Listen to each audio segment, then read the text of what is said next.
Everybody knows that Hollywood has a real problem with President Trump. But now they're ready to dump their movies celebrating America. At least that's what The Hollywood Reporter says. And all because they're worried that international audiences don't believe in the US of A anymore. Today, we'll tell you if the red, white, and blue is still popular worldwide and what Hollywood is really up to with this latest narrative.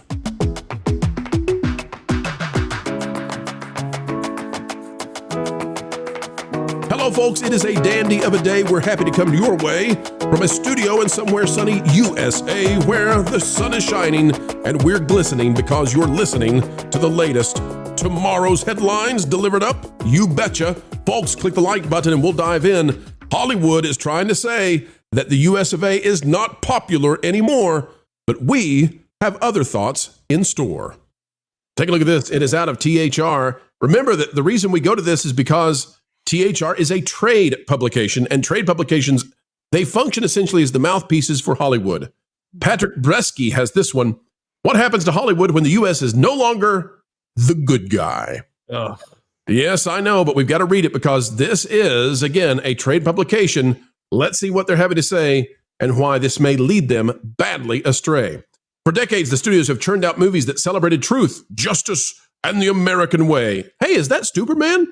Now, as El Trumpo, Orange Man Bad, attacks allies, tears down democratic institutions, and cozies up to dictators, U.S. exceptionalism is a hard sell on screen. Yes, it's partisan. Yes, it's blatant. And we're going to read just a little bit of it. From post-war liberation to Cold War supremacy, U.S. soft power has never been more potent than when projected onto a movie screen. For decades, Hollywood cast the American hero from Rick Blaine to John McClane, Rocky Balboa, Ethan Hunt, and Captain America as the planet's natural protagonist, the first responder to global chaos, the last line of defense against tyranny. But as Pax Americana begins to wane, with Donald Trump undercutting allies, eroding the rule of law, and cozying up to autocrats, the studios face a question novel to their long history.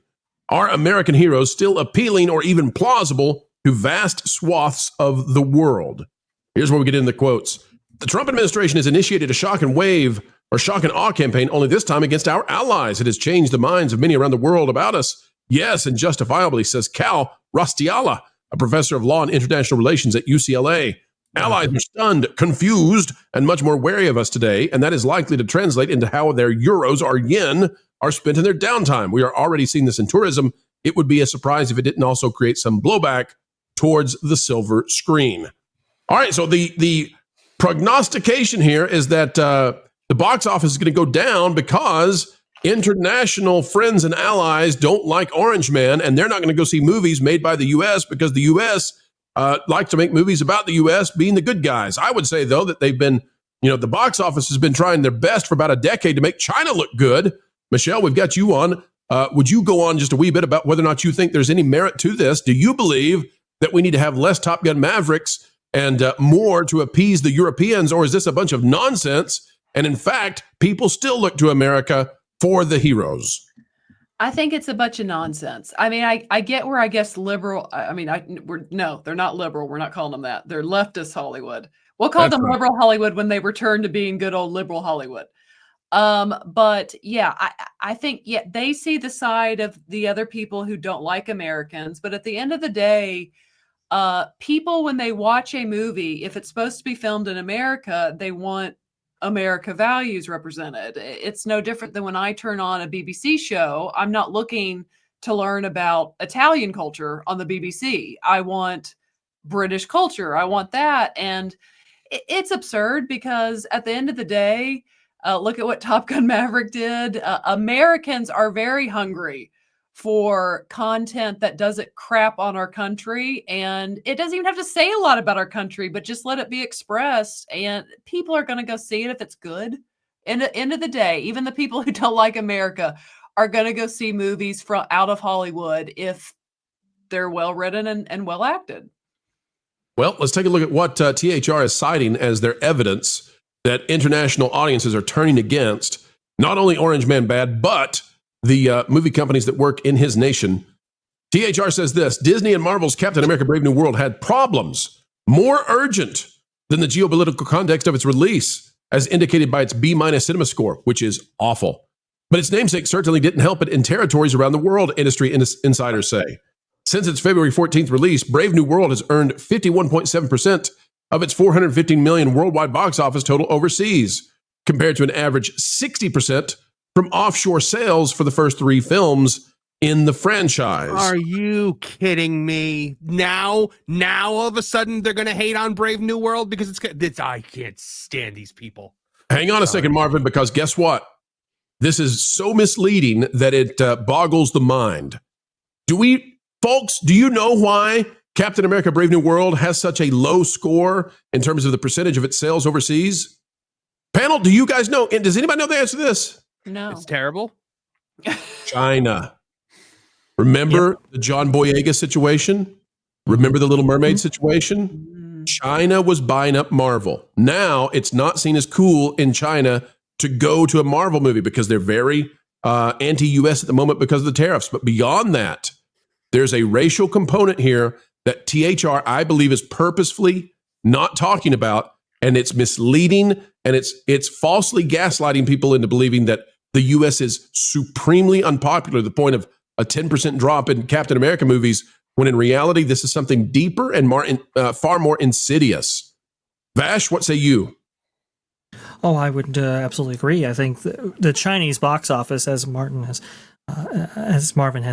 beautifully pointed out in the past, that the Chinese box office has really, I mean, they're not embracing not just Captain America here, but they're not embracing any of the Marvel films out there. In fact, I believe it was a mantra that Captain America must die, basically at the box office. Captain America 4 must die in China because of the Ne Zha 2 thing. Yeah, exactly. And I don't really think that speaks to the Americanness of the product. Again, Captain America, the character had been very, very heavily featured in amazing hits like obviously Captain America 1, 2, and 3, but also 2, Infinity War, Avengers, Endgame, and all that. And they've historically did buku numbers internationally and so forth. It's I don't think it's much to do about the Americanness of the product, but I think it has a large part to do with just these products just not doing very well at all because they're bad quality films. And as Michelle beautifully pointed out, I think there's a real hunger for pictures that don't necessarily shine the worst light on America itself. I think there is a hunger out there for American exceptionalism, a more national pride type of film, and so forth. Yeah, I think a good example of this that we'll have to wait and see because of all the different rumors that are going around.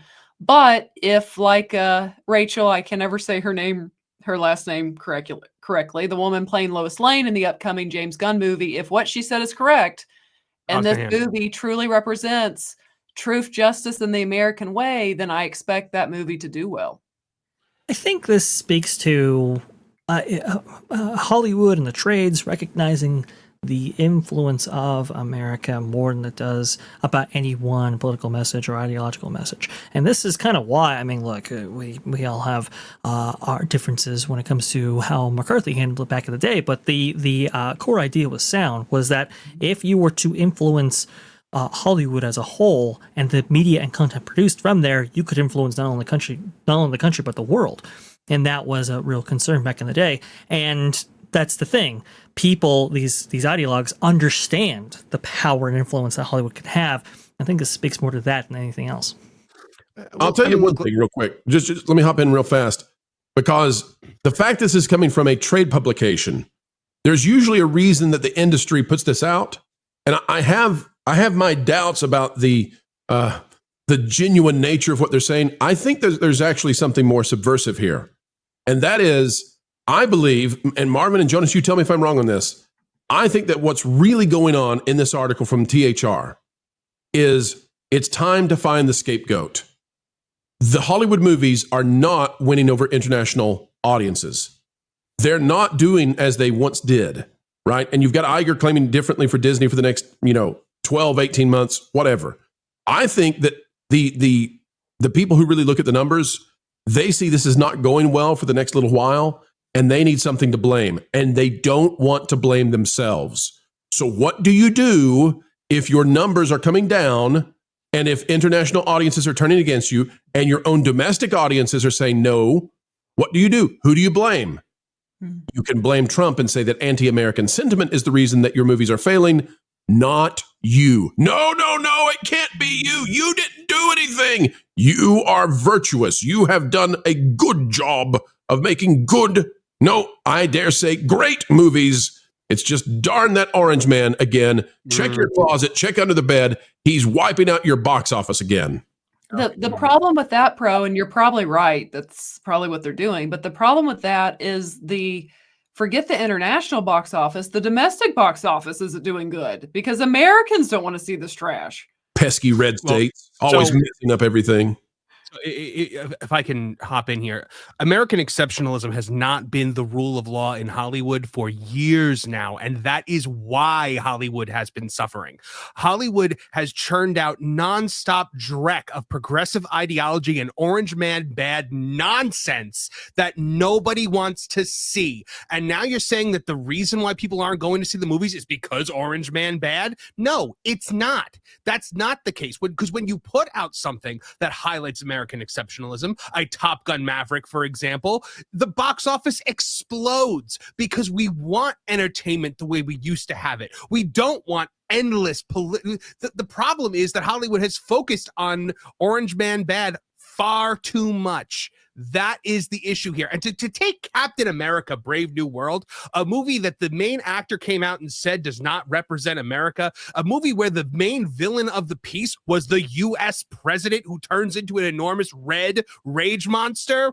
Come on, guys. You're not seeing the forest from the trees, or worst case scenario, you do see it, and this is a transparent attempt to manipulate the American people through the power of the press, and shame on you. Guys, tune into That Park Place tomorrow, because I'm going to have a scathing editorial ripping this apart sentence by sentence.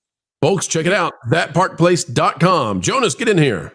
Well, I have to point out that Marvel has more than one. The MCU has more than one Trumpian figure, several of them being president. Everyone forgot that Secret Invasion exists. But yeah, that one ends with a guy being elected because he's a lot like Donald Trump.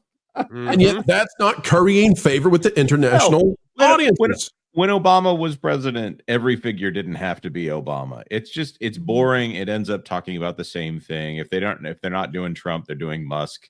No one really cares in the way that those people out there care. Hollywood is its own thing at this point. I want another. You know how many times they reference the president in Rocky IV? Just any president in Rocky IV. I can't think of a single time. Doesn't matter to the movie. One.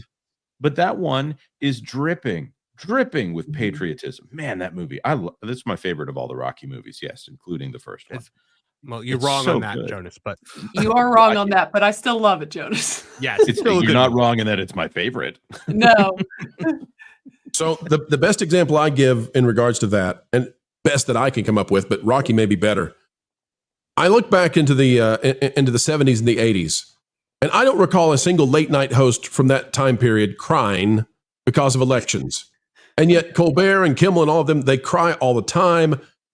Johnny Carson never came out and sobbed, either because Jimmy Carter or Ronald Reagan had won. That was we didn't have to act that way because people back then didn't wear diapers onto the television screen. But today, that's what they do. And now the claim is that the silver screen is going to take a hit because El Presidente is unpopular instead of the movies that people are not going to see. Make it make sense, Hollywood. Make it make sense. And preferably dollars and cents.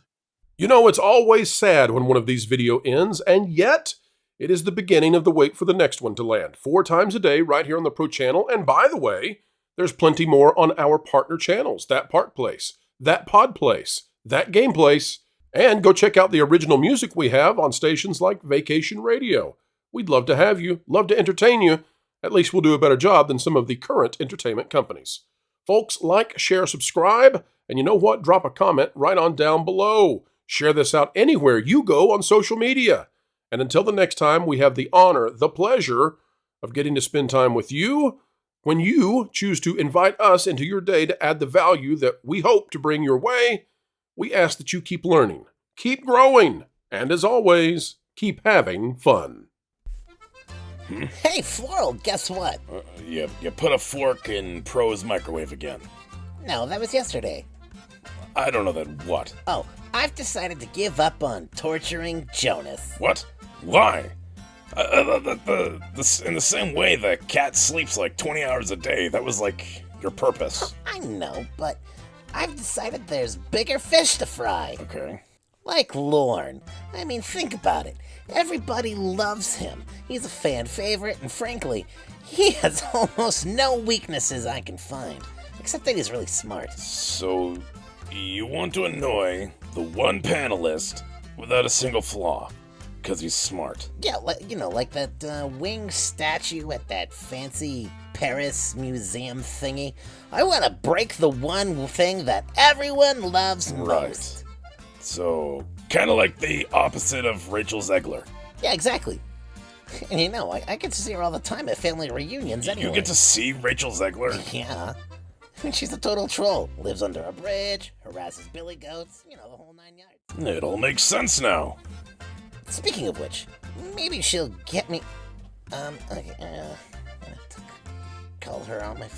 I'm gonna call her and see if she'll be in the next Indiana Jones.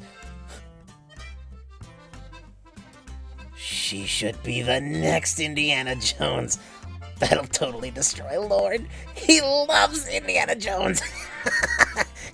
Oh, that's cruel.